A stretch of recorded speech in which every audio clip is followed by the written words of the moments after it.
Hello everyone and welcome to the show. It is that time of the year where we start revising, and remember, it's never too early to start revision. Grade 12's today's lesson is all about you, and it's all about functions and inverses, and as I said, we're going to revise those important concepts that you need for your final exams. So let's talk a little bit about revision first before we start talking about the topics that you need for this section and the concepts that you need for this section. Just a little bit of advice. Remember that you should, in your revision, really concentrate and prioritize the sections that you are weak on. Now, I know it's very, very tempting to just stick to the work that you're very good at, the concepts that you always get right. But remember, in the final exam, you're going to be tested on everything you know. So it doesn't make sense to only concentrate on the sections you're good at. Rather focus on your weak subjects, okay? So really what I want to convey to you is that you need to concentrate on the sections that you are not too confident in, because you are more likely to then have a much better overall understanding of all the work that you're going to be examined on. Now, some of you may not know which sections you are weak at, and if that is indeed the case, then please go and talk to your teachers. They will have a better understanding of which sections you are weak at. But also, if you just look back at your tests and exams, it's a very good indication where you got fewer marks or maybe even no marks. That's an indication of a topic that you really need to work on, okay? So remember, we are really aiming to revise everything for the final exam, but you need to spend more time on the sections that you don't understand or the ones that you know less well. Now, when it comes to the CAPS breakdown for your exams, this is how it works. Your functions and your graphs, which is what we're looking at now, excluding cubic graphs. Right? This is roughly about 35 marks in the final exam, and that accounts for roughly 23% of your maths paper 1. Quite a substantial percentage that. So it is a topic that does need you to focus and to really concentrate on understanding some of those basic concepts. And that's what we're going to be doing in today's lesson. So this is a good revision for those of you who are not too sure with functions and inverses. And considering that it's over 23% or just over 23%, it is a very important subject to concentrate on. Now, the sections that you need to be able to do for your final exams, you need to be able to sketch and interpret your linear graphs, straight line graphs. Remember, those are y is equal to mx plus c. Your quadratic functions defined by y is equal to ax squared plus bx plus c. Obviously, your hyperbole, and that's including your vertical and horizontal shifts, exponential graphs as well, including the shifts, and your logarithmic graphs. Often these two, the exponential and log graphs, will be tested together, where we look at inverses. This is obviously the log graphs, and the inverses is obviously a topic that you learn in grade 12 for the first time. Now, with all of these graphs, the linear, quadratic, hyperbola, exponential, log graphs, all of those, you need to also be able to understand how to interpret them when they're all drawn in one diagram. All right? Now, a reminder about inverses. If you are given some invertible function f of x, we determine the inverse f inverse x. Remember, this is not a power. This indicates to me that I am dealing with an inverse, so it's not a power. Okay, so f inverse x, in order to find the inverse, you start by replacing every x with y and your y's with x. You then make y the subject of the equation and express the new equation in function notation, or as they have asked you to leave it in your exams. Now, if we represent and if we draw the functions f and its inverse function, the two graphs will reflect about the line y is equal to x. Importantly, with inverses, the domain of your function, the original function that is, will then be equal to the range of the inverse. And similarly, the range of the original function will be equal to the domain of the inverse. So those two things swap around as well. Okay, the inverse function of a straight line graph will also be a straight line, except for in the case of vertical and horizontal lines. The inverse of a parabola is not a function. However, we can limit the domain of the parabola so that the inverse of the parabola is a function. And you guys would have seen this when you're dealing with many-to-one functions. It's important to restrict the domain of your original function so that you get an inverse graph that is also a function. So that's basically what we're saying there.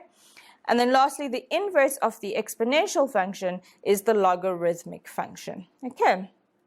So that's going to take us straight into our first question for today, and this comes from your DBE Maths Paper 1, November 2014, question 5. So while you're revising, remember that it's very important to go over past exam papers. Go back as far as you can get your hands on, but usually the last two to 3 years is a good indication. So these questions come straight from those exam papers. I'm going to give you a chance just to look at the question. So I'm not going to give you really much time to do the question. I really want you to just be familiar with this question. However, as I said, it is in those past exam papers. So get your hands on those exam papers that are available online, and you can then have the entire question in front of you. The memos are also available online so that you can go back and check your solutions as we go through today's lesson.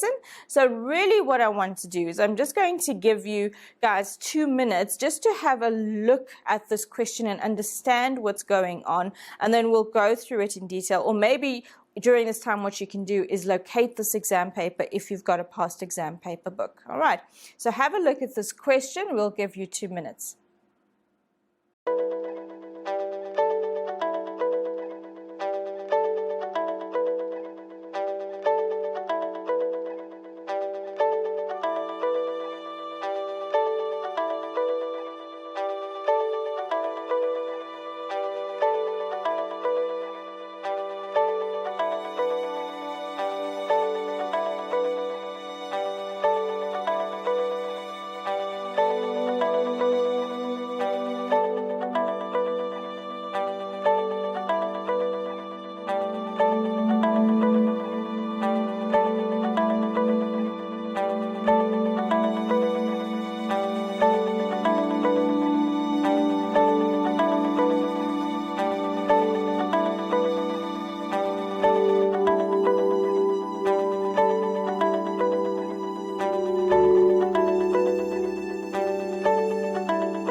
Okay, everyone, I hope that you had time to just think about this question. As I said, the point is not to do the question in 2 minutes. That's not possible. The point is really just to familiarize yourself with what the question is asking. And this is from a past paper, so if you can find the past paper, you will be able to have full access to this question. Okay, so let's read the question. That's always a good place to start when you're given an exam question.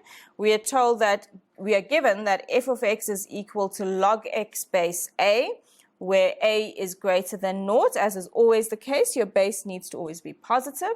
You are given a point S with the coordinates x is 1/3 and y is -1, and that's a point on your graph F. As you can see that the graph is drawn as you can see. All right. So the first part says, prove that a is equal to 3. Now, usually in an exam kind of situation, what I would normally do is read the given information, then go through and read the questions to make sure I have a good idea of where the question is going. Obviously, being a timed show, we don't have time to go over and read the question twice, but make sure in your exam you answer exactly what the question wants, and that means reading the question possibly more than once sometimes. Okay, so the first one, we've got to prove that a is equal to 3. We've got the function f of x is equal to log x base a. And if I've got a point on the graph, remember that point must satisfy the given function, right? So if f of x is equal to log x base a, and this point, this point here, s, lies on the graph, that means when my x value is a third, my y value is -1. So I can substitute the coordinates of the given point into the x and the y value in my function, and then work out what the value of a is. So I replace f of x with -1, so the function value is -1 when your x value is a third. All right. We need to solve for a. So right now, this equation or this function is in the form of a log form. So we need to change it to exponential form. So I'm going to say it's going to be my base, which is a, raised to the power of -1 will give me my number, which is a third. Okay, so we're just going from log form to exponential form there. So a to the -1 is a third, raising both sides to the power of -1 in order to get rid of the -1 on the left-hand side. We get the following. A to the -1 raised to the -1 is just going to give me a to the +1. A third raised to the -1 is the same as saying a third written as a base 3 is 3 to the power -1. We're raising that to the power of -1. When you raise a power to a power, you multiply the powers. So I get a is equal to 3 to the +1. So we've proved the first part, which is a is equal to 3, and that's just 2 marks. Okay, the next one says, write down the equation of h, the inverse of f, in the form y is equal to. So remember, you were given a log graph. Therefore, the inverse graph should be exponential. Let's go through how we would rewrite this. So we know that our log graph is given by y is equal to the equation y is equal to log base 3x. So in order to work out the inverse, remember what you do. The first thing you do is you swap the x and the y values. All right, so I'm going to get x is equal to log y base 3.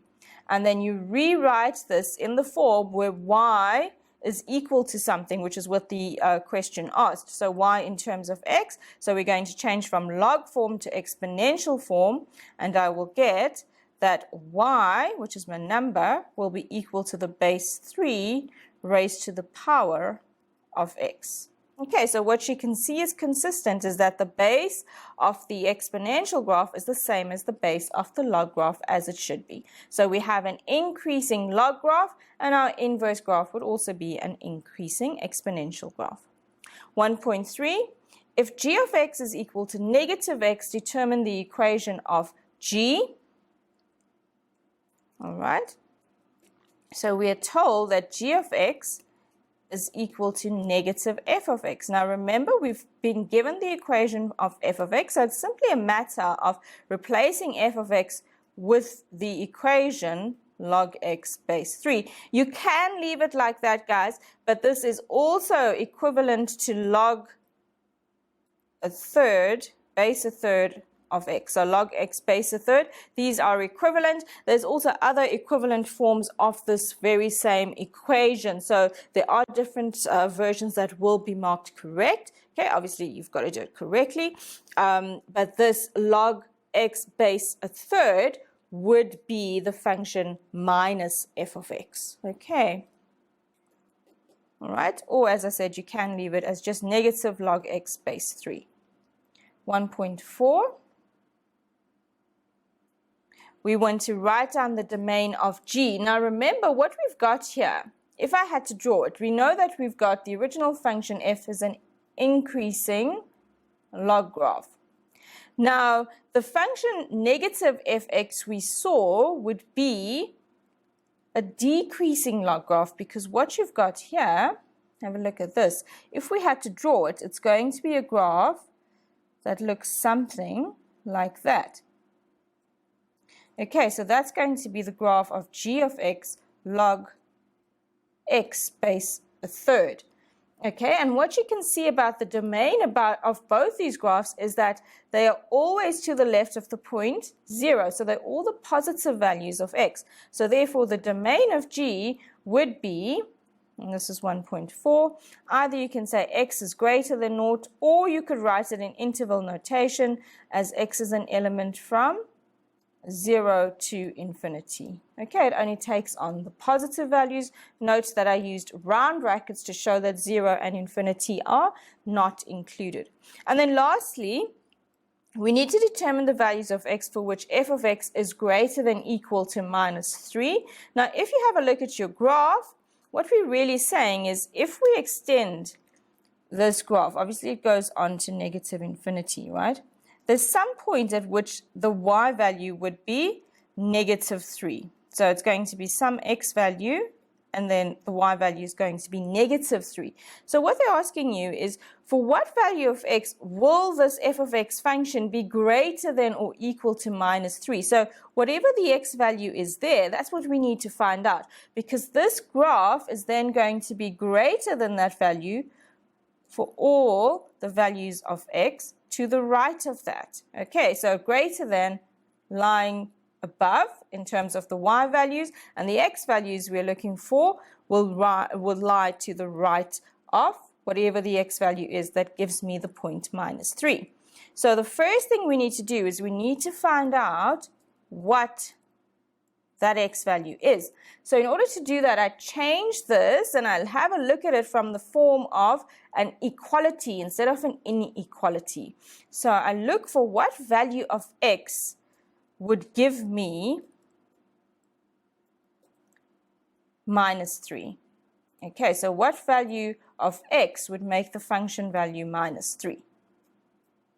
So I make it equal to minus 3, log x base 3 equal to minus 3, and I solve and change this to an exponential equation, so I get x is equal to 3 to the power negative 3, which gives me 1 over 3 to the power positive 3, which is 1 over 27. So therefore, when x is equal to 1 over 27, you will get a function value of minus 3.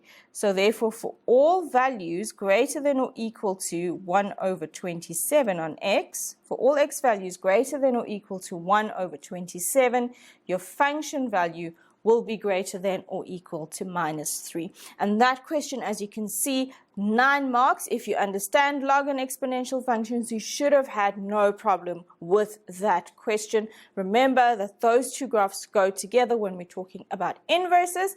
I think it's time for us to take a quick break before we continue revising functions and inverses. Back after this. Welcome back, everyone. In today's lesson, we are looking at functions and their inverses, and we also remember revising exam type questions because it's never too early to start revising for your final exams. What we saw and what we talked about in the first part of today's lesson, just in case you missed it, functions and inverses account for 23%, roughly 23% of your final exams, and that's just looking at functions and inverses, and we're not really talking about calculus graphs or cubic graphs, which we'll consider under the section of calculus. Okay, so just functions on their own, about 23% of your paper, 23% that you guys need. So make sure you understand how to do your past exam questions by revising past papers. So our next question for today comes from the DBE Maths Paper 1, and this is November 2015, question 6.1. Again, what I'm going to do is I'm going to give you some time to familiarize yourself with the question on the screen. Think about how you would approach it, and if you do have a past paper exam booklet, or if you have access to a computer, you can find this question paper online, and you can then see the memo and all of that online for yourselves. Otherwise, you just follow along with us. Guys, I'm only going to give you 2 minutes to have a look at this question, and then we will go through it.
Okay, everyone, so let's have a look at question 2. Remember, as I said to you in our first segment for today, when you're reading through your exam questions, really understand what it is that they are asking you to find by having 2 readings of your questions, just to make sure that you haven't missed anything, okay? Being a timed show, we don't have time to read over things twice, but generally in exams, that would be a good practice to get into.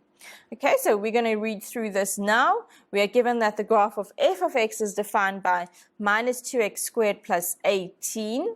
So we see that that's going to be a graph with a maximum turning point.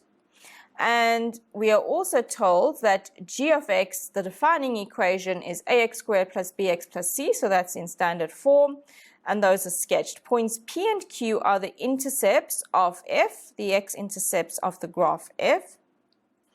Okay. And then you also have that Q and R are the x-intercepts of graph G. T is the y-intercept of both graphs, as you can see. So everything that's stated is actually also shown on your graph. The first question is write down the coordinates of T. So I first look at T and I see that it's a point of intersection of both graphs. It's also the y-intercept of both graphs. How do I find the y-intercept? We say let x equal to 0.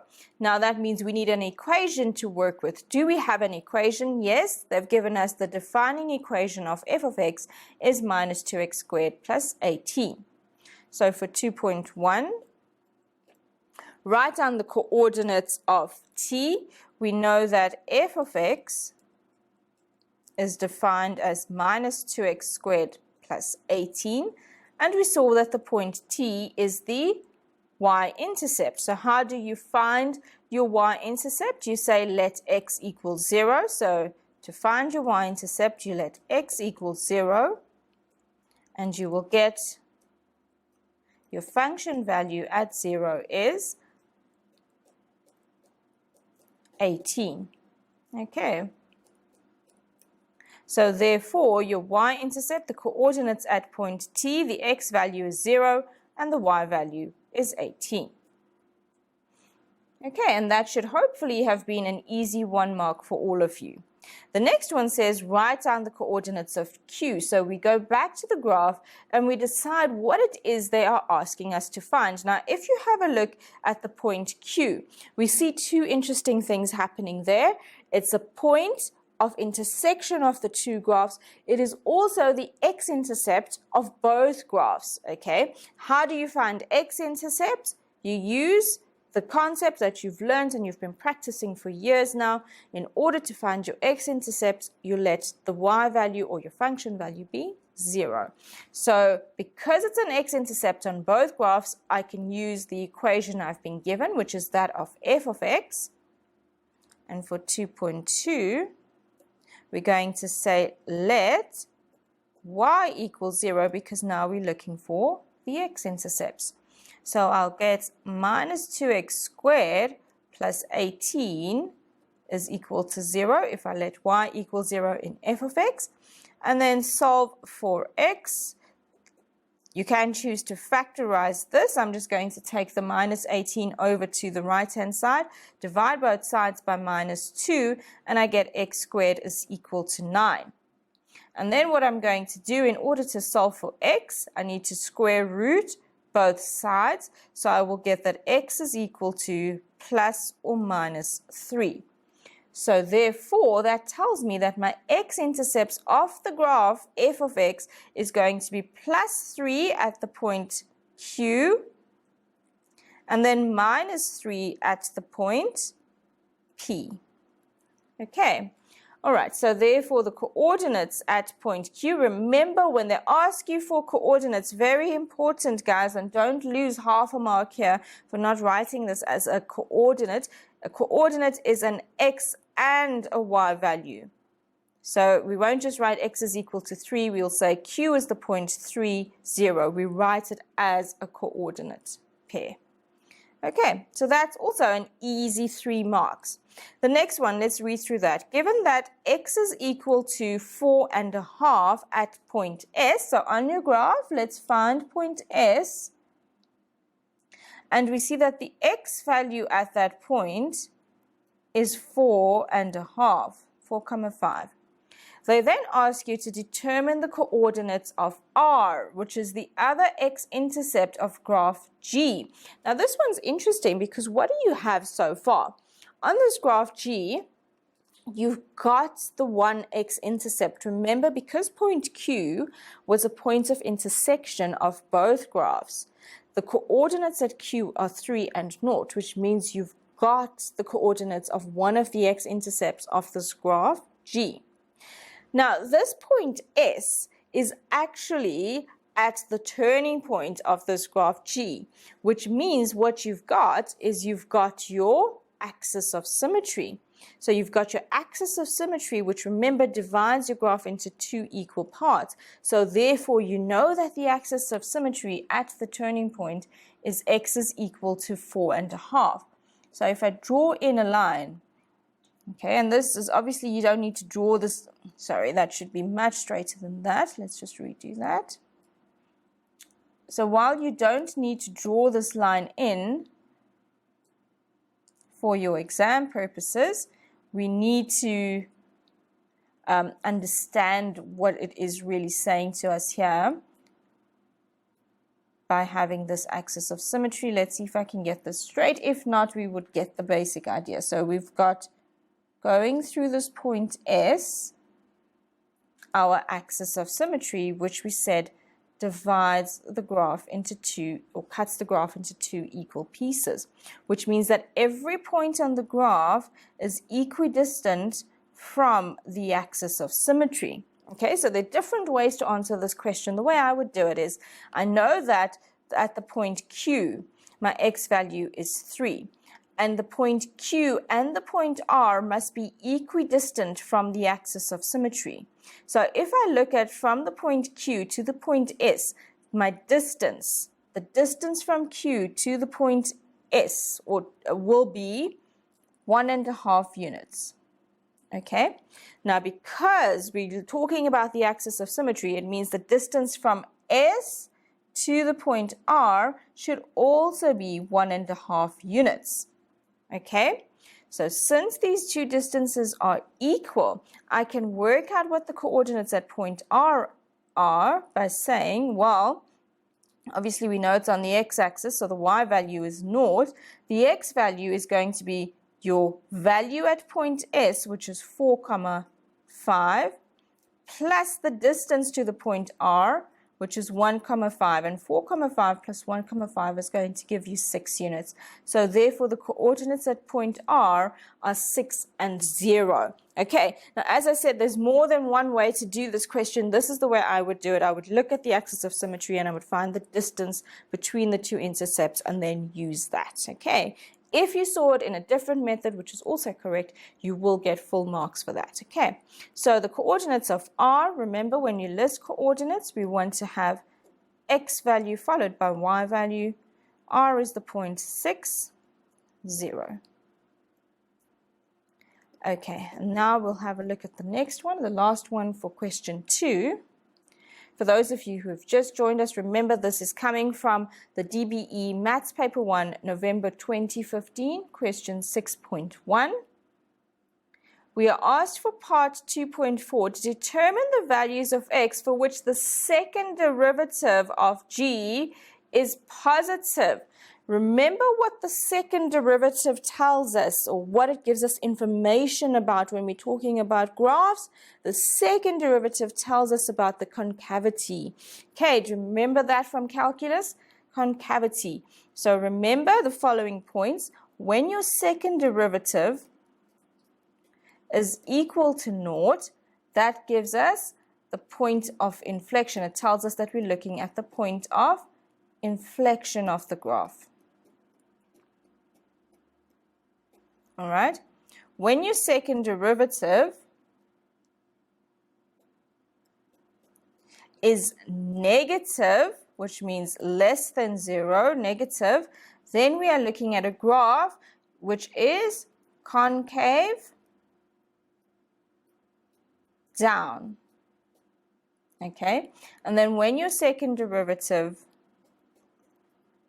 is positive, we have a graph that's concave up. Okay, so those are the different points that we need to remember when we're looking at concavity. Now, the other way that you can think about concavity, because here they're asking you, well, where is the second derivative positive? So they're looking for a graph that's concave up. And the other way you can think about the concavity is if you were to draw tangent lines to the graph, and those tangent lines lie below the graph at all times, that would mean that you are dealing with a graph that is concave up in a specific interval. Okay, so when we're looking at a specific interval, if the tangent lines lie below the graph, then your graph will be concave up. If, however, your tangent lines lie above the graph in a specific interval, then your graph will be concave down. Let me quickly show you what I mean for those of you who may have not heard about concavity referred to in this way. So if I were to now draw a tangent line anywhere on this graph, because we're dealing with a graph that's always facing a specific direction, we're not looking at an interval, we're looking at anywhere on this graph. These tangent lines will always lie below the graph, which means your graph is actually always concave up, which means the graph is actually always going to have a second derivative that is positive. So therefore, for part 2.4, determine the values where the graph is concave up. Well, it always happens. So it would be x is an element from negative infinity to positive infinity. If you're using interval notation, remember we don't include infinity. Or you could just say x is an element of real numbers. It happens for all values of x. Okay, and as you can see from that last question, nothing is ever taught in maths in isolation. Everything comes together in the end. All right, Guys, I hope that everything's coming together for you when we're talking about functions and inverses, and you have a much better understanding so far already of how to deal with these types of graphs that we've covered so far. We're going to take a quick break before going into our next exam question. Back after this.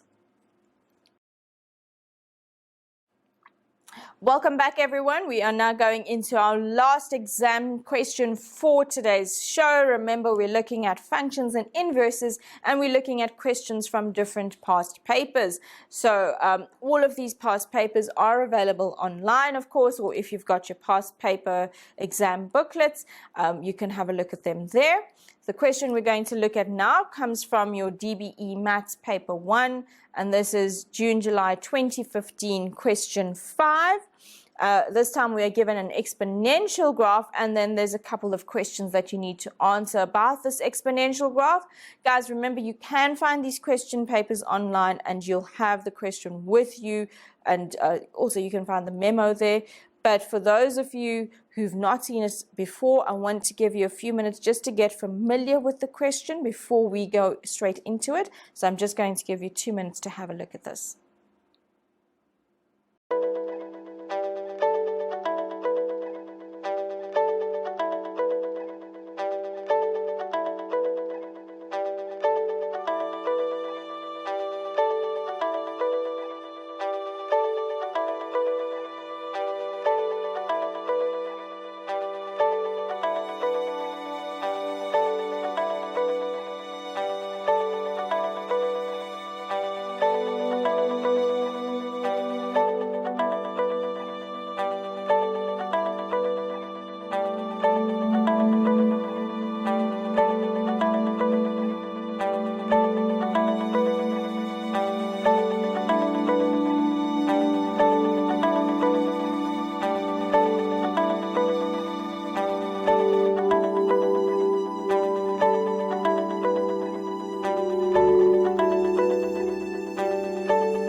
Right, everyone, let's go straight into this question. I don't want to waste any of your time. Let's go straight into it.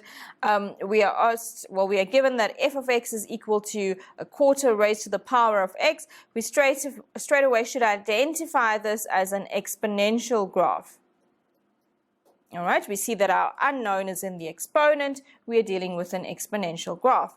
The first question, determine the value of f of minus 2. So you're looking for a function value. And the way you would determine a function value is simply replace your x values with the bracket, with the number inside the bracket. So in place of x, I put minus 2. So therefore, my function value, simplifying my exponent, a quarter, is 4 to the power of negative 1. All right, remember you can rewrite your fraction, a quarter, with the base 4 if we raise it to the power minus 1. And then that's all raised to the power minus 2. And therefore, I get 4 to the power minus 1 times minus 2. When you raise a power to a power, you multiply the powers.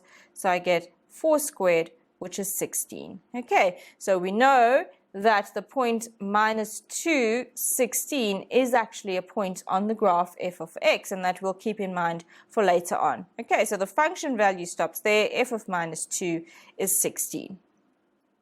Okay, let's have a look at part 3.2. Question 3.2 says,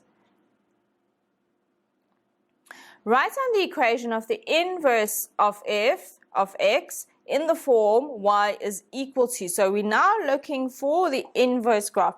Remember, how do we find inverses? We swap the x and the y values and then we solve for y. All right? So applying that to this, we see that initially, and these are things that should be going on in the back of our minds, we are dealing with a decreasing exponential graph. Okay, so therefore its inverse should be a decreasing log graph. How do I find the inverse? F of x, we can replace that with y. So y is equal to a quarter to the power x is your original function. We then swap the x and the y values. So we get x is going to be equal to a quarter raised to the power of y. And then we make y the subject of the formula. How do we do that? Well, we simply change from exponential form to log form. So we get that y will be equal to log of x base 1 over 4. So the base of the log graph and the base of the exponential graph will obviously be the same. Okay. All right, so that was 3.2. That's the inverse graph, and they said leave it in the form y is equal to, so we can leave it as in that form. 3.3. Andrew has no idea how to draw the graph f inverse. So he has no idea how to draw the inverse function. Explain to Andrew how he may use the graph of f to draw the graph of f inverse, so of the inverse graph. So how can you use the original function, which is an exponential function, to draw the inverse function, which is a log function? Now, there's different things you could say in order to answer this question. The one thing you can say is, well, we know that f and f inverse are symmetrical about the line y is equal to x. So therefore, all you would have to do is you would reflect the original graph f of x in the line y is equal to x, and that will give you your inverse function. So reflecting along the line y is equal to x is one way to do it. The other way is, remember your inverse graph, you're going to swap the x and the y values around, which means that your domain of the original becomes the range of the inverse, and then the other way around. The range of the original graph becomes the domain of the inverse graph. Okay, so therefore what you can do is, you know that in your exponential graph your y-intercept is 1, and in your log graph, instead of it now being the y-intercept that is 1, you would get the x-intercept is 1. And then remember, we also have this point on the exponential graph, which is x is minus 2 and y is 16, while on the inverse graph the point 16 minus 2 will be a point on the inverse graph. So you can either use the points and swap them around, or you can simply say, Andrew, you need to reflect this graph in the line y is equal to x. Okay, either way. And then 3.4. Here they say, hence or otherwise sketch the graph of the inverse, clearly indicate all intercepts with the axes.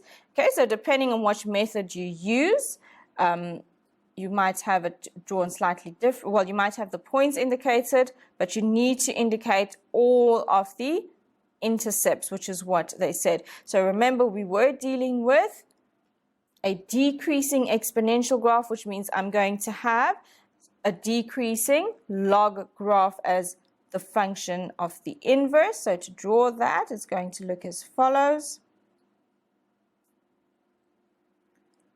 Okay, that's going to be your graph f inverse of x. Obviously, that's my y-axis, that's my x-axis. Always label your axes. You can indicate, remember they said indicate your points of intercept, and we know that that's x is 1 and y is 0. We also saw that another point on this graph is when x is 16, y is going to be minus 2, and that's somewhere there on the graph. X is 16 and y is minus 2. Okay, so you can either use the points or you can reflect the graph. You will get exactly the same inverse function. Then quickly, we've got to write down the domain of the inverse graph. Well, the domain is your set of x values. As you have a look at your graph that's drawn on screen, you see that we're only dealing with positive x values. So therefore, my domain will be x is greater than 0, or if I'm using interval notation, the other possible accepted answer would be x as an element from 0 to infinity, excluding the endpoints. Okay, and then quickly I want to get to the last question, 3.6. For which values of x will the inverse graph be greater than equal to -2? Now remember, we've already shown on our graph that the point x is 16, y is -2 is a point on the inverse function, right? So therefore, when they're asking me, well, for what values of x will the inverse function be greater than equal to -2, they're talking about this segment of the graph here. All the points that lie to the left of x is equal to 16. So therefore, for x between 16 and 0, we will get that the function will be greater than or equal to -2. Remember, whenever we're talking about inequalities here, we're giving a range of values. So it's an interval of values over which the solution holds true. So it's not a specific point. So it's not x is equal to 16. No, it's an actual interval over which this is true, that this function, the inverse function, will be greater than or equal to -2. If you wanted to, what you could do is, instead of writing it as I did with inequalities, you could show this using interval notation, where we'd say x is an element from 0, not including the 0, up and including the value of 16. So those are two different ways that will get you exactly the same marks in an exam. Okay, all right guys, so remember to practice your past exam papers when you are revising for your final exams. That is so important. And also, as I said at the top of the lesson, one of the main things that you need to do when you start revising is to focus and prioritize the sections that you are weak at. So don't only do the stuff that you're good at, because at the end of the year, as you know, you get examined on everything. So aim to revise everything, but prioritize the sections that you are weak at. Until next time, good luck practicing functions and inverses. Cheers.